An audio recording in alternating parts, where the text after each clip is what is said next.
Can we go? You're on.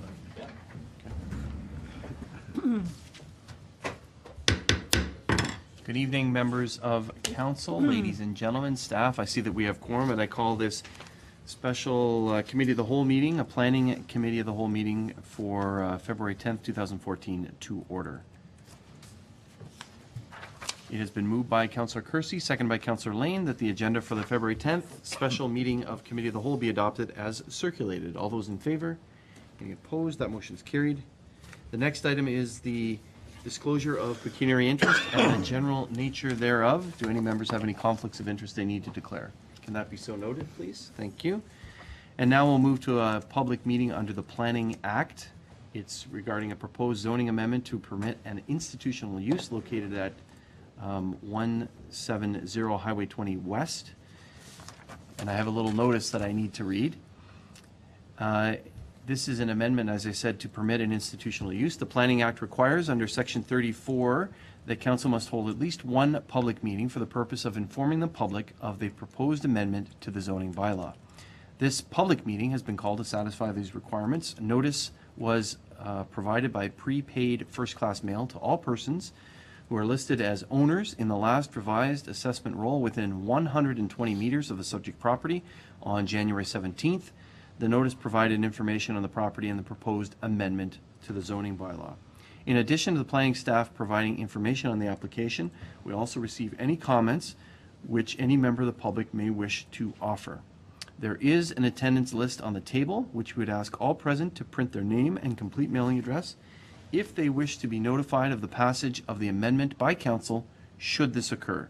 If a person or public body decides to file an appeal of a decision made by council in respect to the proposed amendment to the zoning bylaw and does not make oral submission at a public meeting or make written submissions to the town of Pelham before the proposed amendment is adopted or refused, the Ontario Municipal Board may dismiss all or part of the appeal. In closing, we stress that at this point no decision has been made on the proposed zoning bylaw, and therefore any comments received will be taken into account by council in their consideration. So the first is I would ask our planner to work our way through the application, through the proposal. Thank Ms. you. Smythe. Good evening, Chair, members of Community Council, and members of the public. I'm here on behalf of the planning staff to present the application to amend the zoning bylaw for the intent to permit institutional use to a maximum of 393 square meters, approximately 4,234 square feet, into the constructed commercial plaza. The subject parcel is located on the south side of Highway 20 west of Hay Street, municipally referred as 170 Highway West. That's Highway 20 West.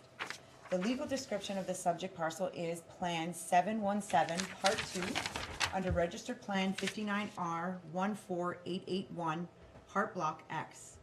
The subject parcel is surrounded by commercial uses to the west and north, for example, the professional offices, dentistries, pharmacy and auto repair facilities, and restaurant, and residential lots to the east and south. To provide you with some context and a brief history of the parcel, I offer you the following. The subject parcel was originally developed as a residential lot in 1970s. The subject parcel in the early 1990s was rezoned for general commercial uses, including a floral shop, and subsequently in 1986 as a furniture retail store. However, no manufacturing or assembly of goods occurred on that site. In late 1990s, the building and structures located were demolished and the parcel was vacant for several years. In February of 2012, the parcel was acquired for the purposes of redeveloping the lands for commercial purposes, and subsequently the owner applied for site plan control for the construction of a commercial development that consisted of two buildings. First, approximately 654 square meters, 7,000 square feet, for a restaurant at the street edge, and approximately 1,200 square meters, 12,900 square feet, for a commercial plaza at the rear of the property. In April 2012, the owner completed a consent application to sever 2,846 square meters, 30,634 square feet, where the restaurant is located at the street edge and was successfully granted that by the Committee of the Adjustment. The parcel of land that was retained has been fully constructed with an L-shaped commercial building with 6 unoccupied units. In August of 2013, the lands occupying the commercial building was acquired by a new owner for a proposal for a school use. In September 2013, a pre-consultation meeting was held with the region, the Conservation Authority, and town staff to discuss the proposed zoning amendment to add institutional use for the specialized school, Julian School and Brick by Brick, as a permitted use. The proposed zoning amendment includes approximately 393 square meters, 4,234 square feet of the 12,900 square feet building of the plaza to accommodate the space for the purposes of the school. For committee's information, the Julian School for Alternative Learning is an accredited private school for students with special learning needs. The curriculum is in accordance with the Ontario Ministry of Education guidelines, and the classes are taught by certified teachers. Now, when considering a zoning amendment application, the following current planning legislation is referenced to determine if the proposed amendment adheres to current regulations and policies. For instance, the subject parcel is located out of the Green Belt and Niagara Escarpment Plan, so therefore those policies are not applicable in this circumstance. With respect to the provincial policy statement, Part 5 speaks to the issue of building strong communities, noting efficient land use and development patterns support strong, livable, and healthy communities that protect for the environment and public health and safety and facilitate economic growth. Further, Section 1.3 of the document requires a provision of economic development and competitiveness by providing an appropriate mix and range of employment, including industrial, commercial, institutional uses, providing opportunities for diversified economic base, including maintaining a range and choice of suitable sites for employment, which supports the wide range of economic activities and taking into account the needs of existing and future businesses, and planning for protecting and preserving employment areas for current and future uses. With respect to places to grow growth plan for the Greater Golden Horseshoe, the subject parcel falls within the built boundary. And it's all about, again, building complete communities that are well designed, offer transportation choices, accommodate people at all stages of life, and have the right mix of housing, good range of jobs, and easy access to stores and services to meet daily needs. According to the Regional Policy Plan Amendment 2-2009, the policies relate to providing vibrant, sustainable, and complete communities and maximize the use of existing and planned infrastructure to support growth in a compact and efficient manner. Within Section 5.6, Community Facilities and Institutions, the following policies are applicable in this circumstance. Policy 5.6.3, smaller scale community service facilities should, where possible and practical, be co-located and sited in intensification areas and or existing nodes and corridors to increase multimodal transportation opportunities for accessing services. Under the current official plan, the subject parcel is designated as commercial. The permitted uses include retail outlets, office, personal and professional service, government offices, recreation facilities, and dwelling units within commercial buildings. The adopted but not yet approved official plan designates the subject parcel as urban highway commercial potential intensification area. The permitted uses include auto service and sales, restaurants, accommodation facilities, supermarkets, wholesale establishments, and space extensive retail uses. The subject parcel is currently zoned general commercial with permitted uses including bakeries and restaurants, day nursery, personal and professional services, retail, clinics, and nurseries and greenhouses. Section 5, definition sections of the town's bylaw, defines a school as being under the jurisdiction of a board as defined in the Education Act and includes public schools. under jurisdiction of a public agency, commercial schools operated by one or more persons for gain or profit, and private schools, jurisdiction of a private board, religious organization, or charitable institution. As the Julian School is certified by the Ontario Ministry of Education and has private school status with the ministry, its operation meets the town school definition. Within the institutional zones, schools are permitted use. However, in this general commercial zone, school is not a permitted use. In accordance with the Planning Act requirements for public participation, a formal notice of the proposal was issued and circulated on January 17th. During the 20-day notice period, no formal comments from the public were received. In addition to the public notice, the application was also circulated to internal departments as well as external agencies having an interest. The town's internal departments have no objection to the proposed amendment. Based on regional verbal comments on the proposal, there are no major issues identified. However, the formal written comments are yet to be received and will be incorporated into the recommendation report. The Niagara Conservation Authority offers no objections to the amendment since their comments pertaining to stormwater management were already addressed during the previous site plan control planning application. So to conclude, the intent of the meeting tonight is to provide you and the members of the public an opportunity to receive the information on the application and not to make any formal decisions at this time. Thank you. Thank you very much for your overview. And next on the agenda is if the applicant would like to add anything to the presentation that's been offered by staff. I see that there are a couple of representatives. You don't have to, but you can if you want. The general comment I wanted to add was the uses that we're proposing don't really differ from a general commercial use in terms of traffic, in terms of any other activity outside the building. So we don't feel the use really differs from a general commercial use. Okay. I would just like to add. Do you want to just come up to the podium? Sorry, Camille. And if you could just share, it's Fred. Frank. Sorry, it's Frank. How do you say what's your last name, Frank? Sarah Valley. Yes. Yeah. Thanks, Camille. Thank you, everyone.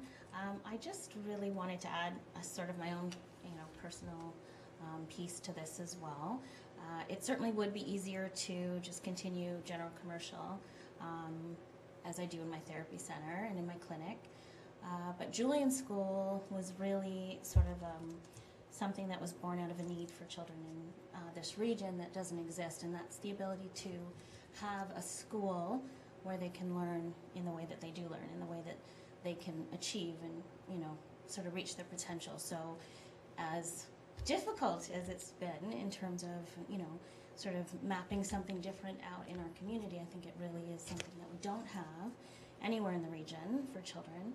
And so that's why we're sort of taking these steps to do this. If you have any other questions, I would be happy to address them. Okay. Thank you very much. Do members of committee have any questions for the applicant or the planner at this point? There will be an opportunity for other feedback, but just sort of questions on what's been talked about. Councillor Ribiak. Thank you, and thanks for putting this thing forward. Let me understand a bit more about the school. Is this a school that will be meeting the needs, the special needs of particular individuals, or is this more of a Montessori type of an institution? It really does meet the needs of individual children. We have a whole cohort, a couple of different cohorts of children in the public system right now, children that are very difficult to program for. And, it's no fault of the system itself. We just, don't have that kind of education in that system. And also children who are, I hate to say, but smart enough to just know better and sort of do better and not necessarily have the support in the school system that they need.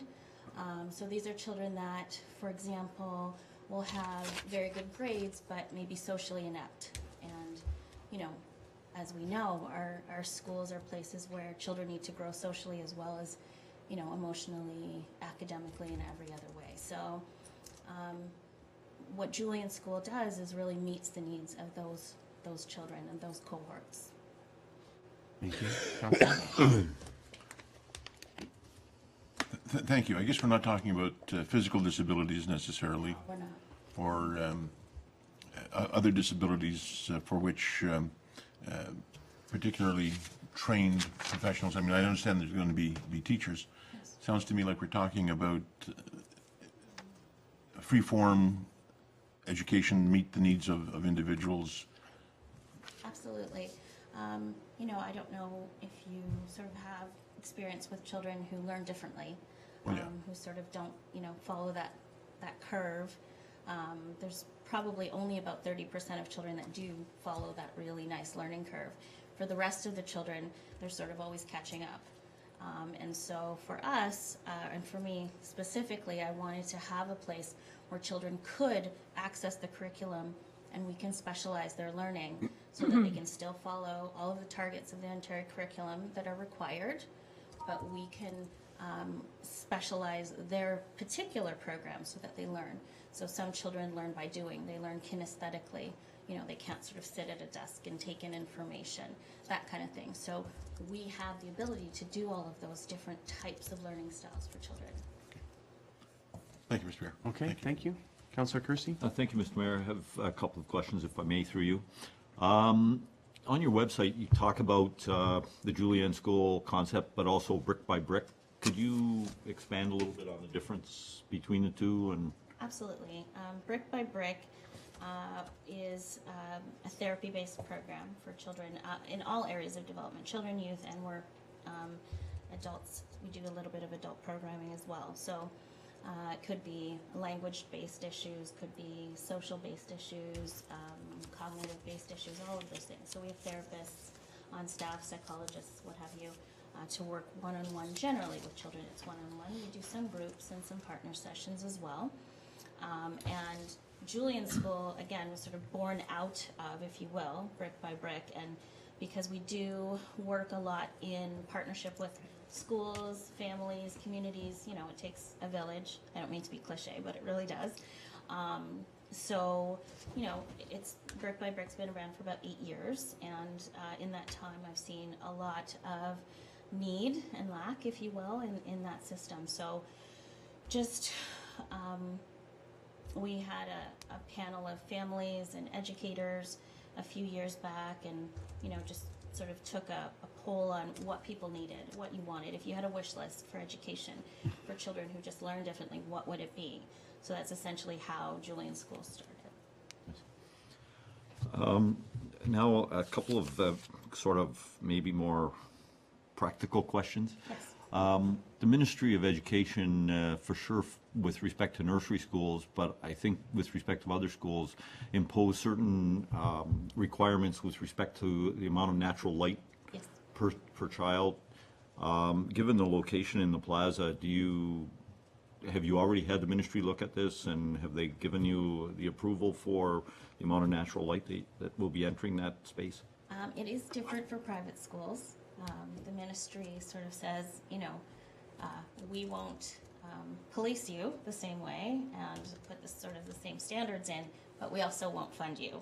So that's essentially, you know, what we're dealing with. So while our, you know, policy and procedure we do have one from the ministry, but it's relatively thin in terms of what public school boards need to deal with. So there aren't those sorts of things for natural light. For us, because we do have children with specific sensory needs, for example, that's just part of what we do. So we think about, you know, how much light children can handle in a given learning situation.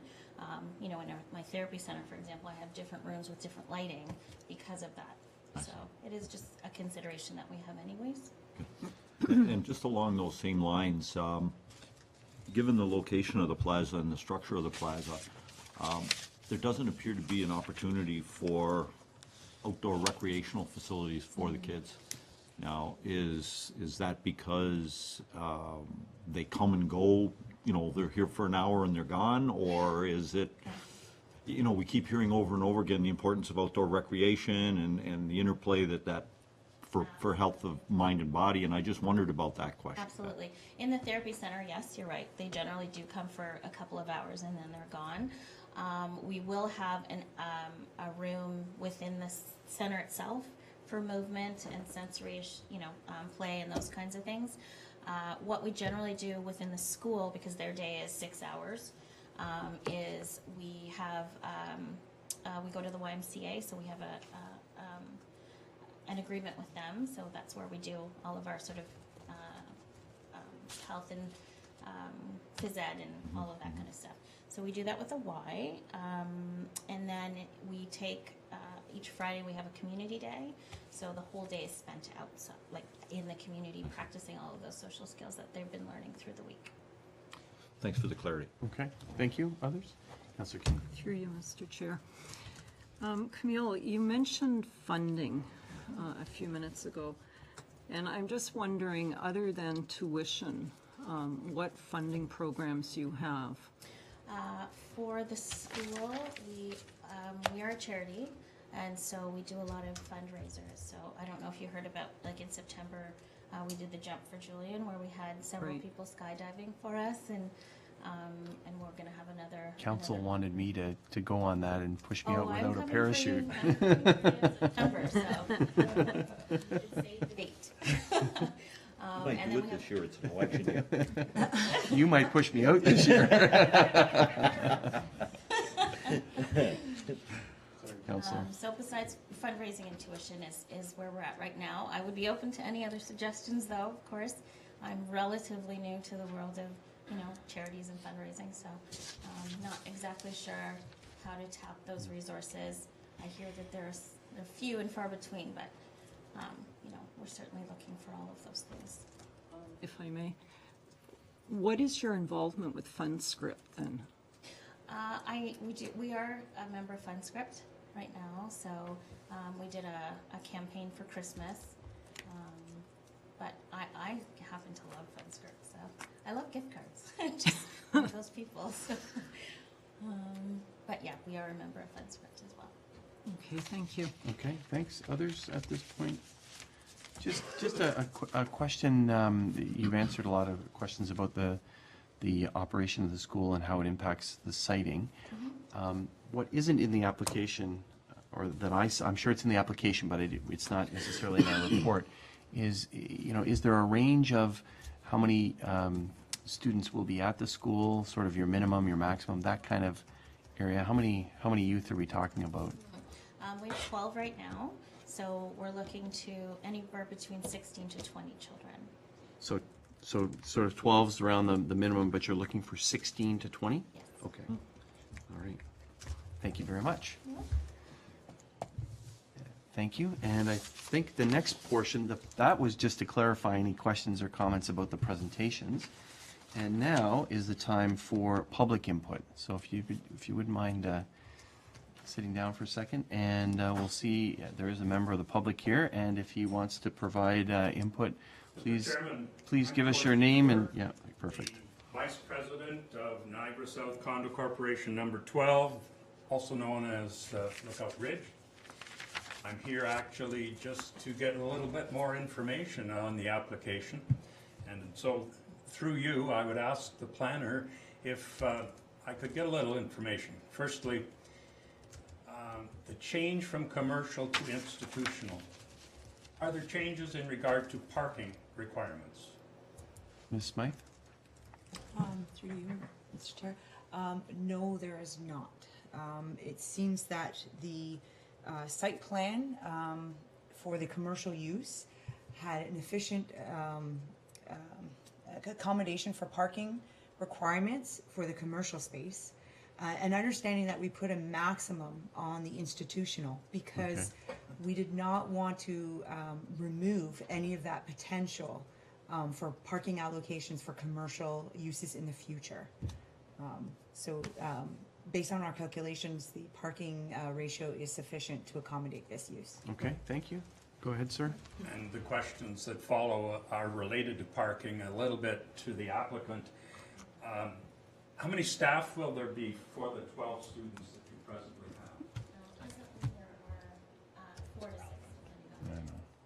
And if I may further, do the parents tend to stay with these youngsters? No. They are actually asked to leave them, right? To leave, but Okay. they do. As a former educator, I understand.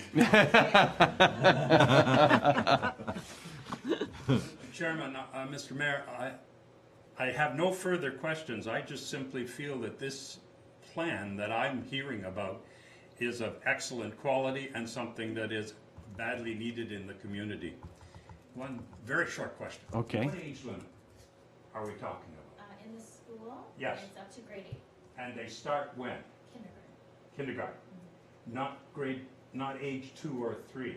Well, we have little teeny guys in our therapy center, and so we have some groups for them and some individual support as well for the little teeny weeny ones, and then they can move into the school. Because more and more I hear, the Yeah, sooner you start, absolutely, the better. absolutely.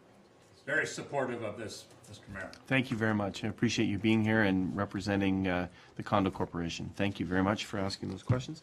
Do any members of, there's no other members of the public unless Mr. Campbell would like to weigh in on the issue or ask questions?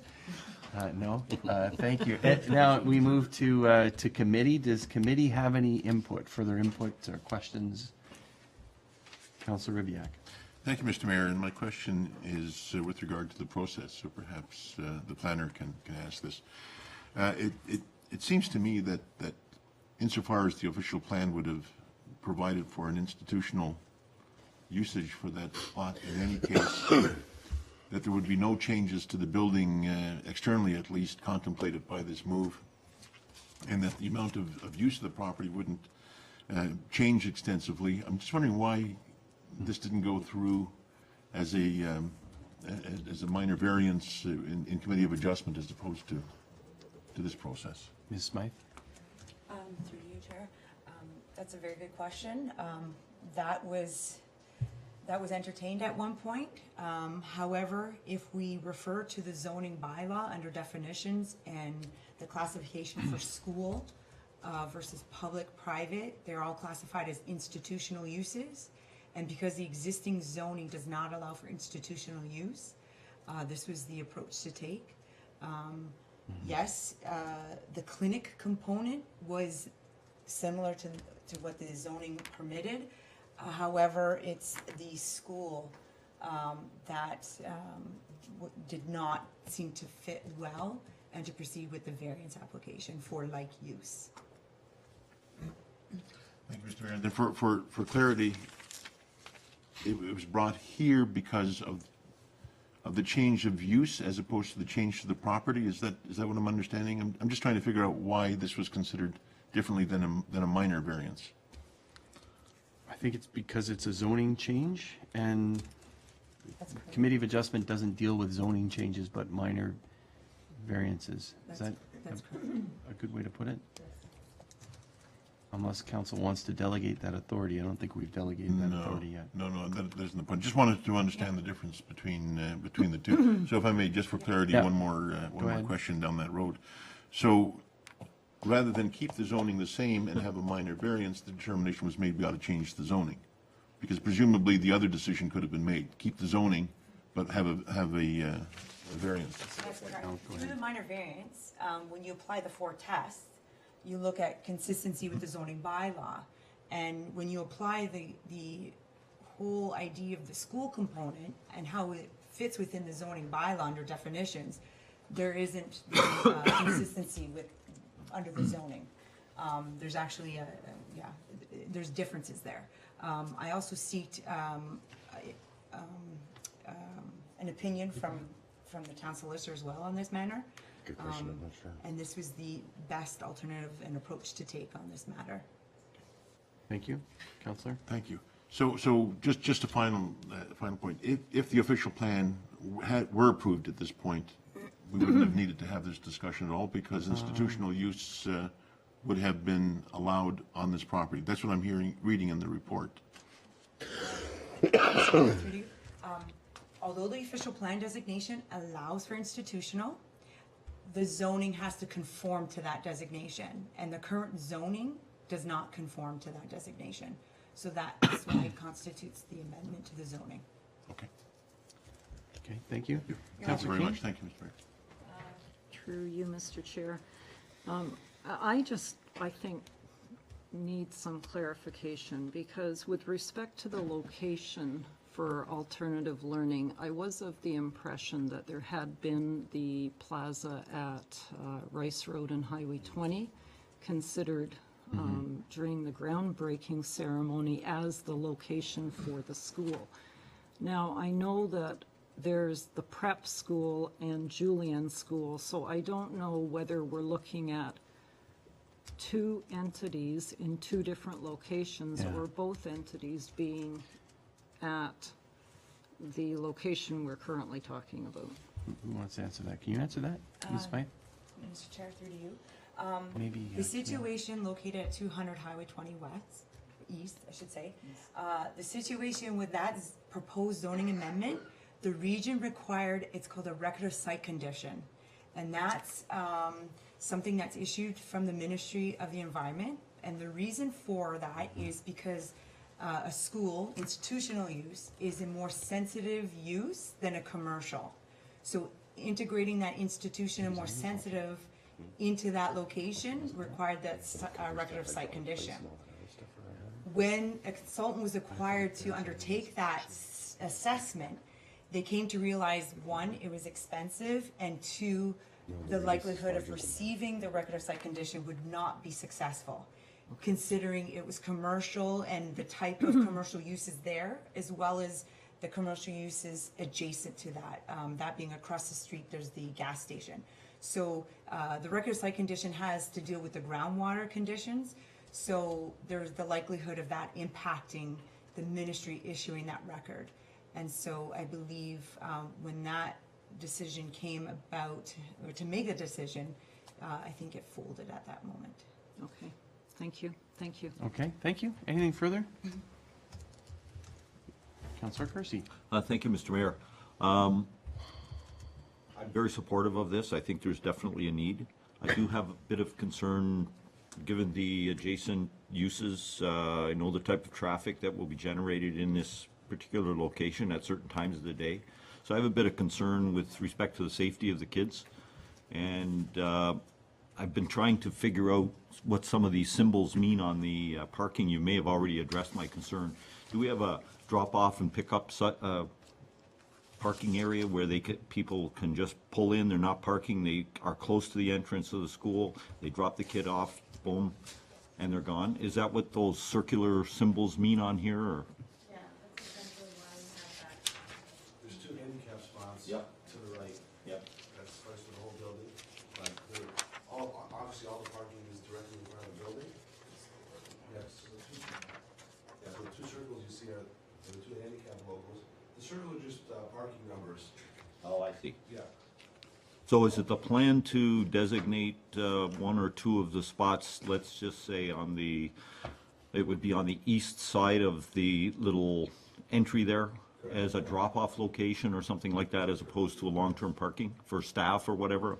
You see what I'm getting at? I'd rather have the kids dropped off and, Yeah, because there's no buses, it's all parent drop-off, so we will be able to designate a few parking spots for that. that would allay my concern. Thank you. Okay, thank you. Others?